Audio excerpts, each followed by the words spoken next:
আল্লাহ যদি আপনাকে তৌফিক দেয় জায়গা কিনার, আল্লাহর ওয়াস্তে কাউকে বললেন না, নিজের ভিতরে রাখেন। আল্লাহ যদি আপনাকে বাড়ি বানানোর তৌফিক দেয়, খুশি মনে কাউকে বলতে যায়েন না, নিজের ভিতরে রাখেন। কোন একটা চাকরিতে ইন্টারভিউ দিয়েছেন, হুট করে খুশি মনে বলতে যায়েন না, নিজের ভিতরে রাখার চেষ্টা করেন। গাড়ি কিনছেন, যা কিনছেন নিজের ভিতরে রাখেন। হয়তো আপনি যে চিন্তায় অন্যকে নিজের সুখটা শেয়ার করছেন, এটা অনেক সময় হয়তো হিতে বিপরীত হয়।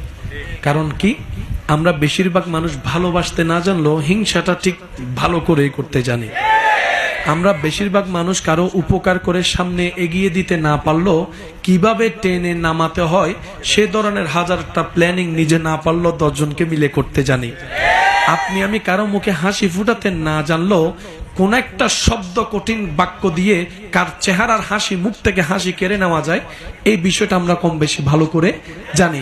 কেন বলছি এই কথাটা? শুনতে একটু অড লাগলো, কিন্তু জিনিসটা বাস্তব। কারণ বদনজর বলো একটা শব্দ আছে, আর মানুষের কাছের প্রিয় মানুষের বদনজরটা একটু বেশিই লাগে, নজরটা একটু বেশিই লাগে।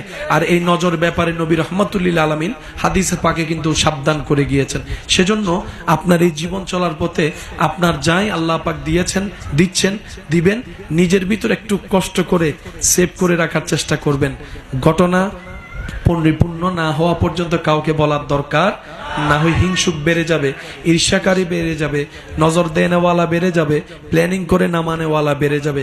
কাজটা পরিপূর্ণ হওয়ার পরে আগে রবের দরবারে 2 রাকাত শুকরিয়ার আদায় নামাজ করবেন, যে ইয়া রব, আমি যোগ্য ছিলাম না, আমি ছিলাম মাটির, তুমি আজকে আমাকে 4 তলার উপর তুলে দিয়েছো, সুবহানাল্লাহ।